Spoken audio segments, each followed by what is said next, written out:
3 साल से ये अदालतें चल रही हैं, कुछ न है न मिला है, लेकिन उल्टी हकीकत ये है, और मैं रिकॉर्ड पर कह रहा हूँ, अगर कोई मिनिस्ट्री या हुकूमत का बंदा इसको कहना चाहे, $4 जो कतर के कार्गोज हैं, 5 शिप हर महीने आते हैं, ये 3 साल के लिए $4 पर पाकिस्तान को मिल रहे थे, $4 पर MMBTU।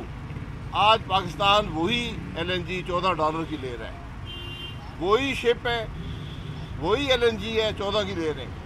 $10 मिलियन $10 फी MMBTU महंगा ले रहे हैं।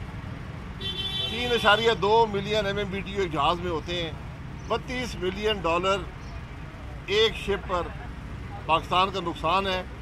ये तकरीबन $160 मिलियन महीने का बनता है, जो तकरीबन $2 अरब साल का बनता है। $2 अरब वो रकम है जो पाकिस्तान को IMF से मिलती है। कोई जवाब देने वाला है? चेयरमैन नैब को क्या हमें 4 साल और देना पड़ेंगे कि वो इन चीज़ों की तफ्तीश कर सके?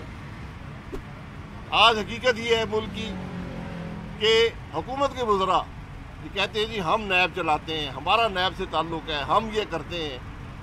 तो आज वो जवाब दें ना, क्या इस हुकूमत में हिम्मत है कि कानून को बदल कर, कानून की नफ़ी कर कर एक शख्स को एक्सटेंशन दे? ये कौन से दुनिया के जमहूरियत में होता है?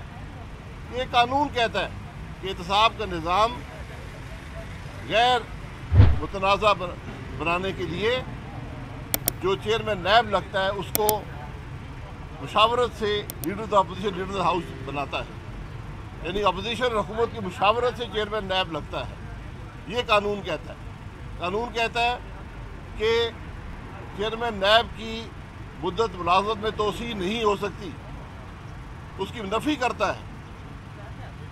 और आज हुकूमत की कोशिश है कि कानून को तब्दील कर कर कानून की जो रूह है, जो जमहूरियत की रूह है, उसकी नफ़ी कर कर एक 76 साल के चेयरमैन नैब को जो उनके कब्ज़े में है एक्सटेंशन दी है।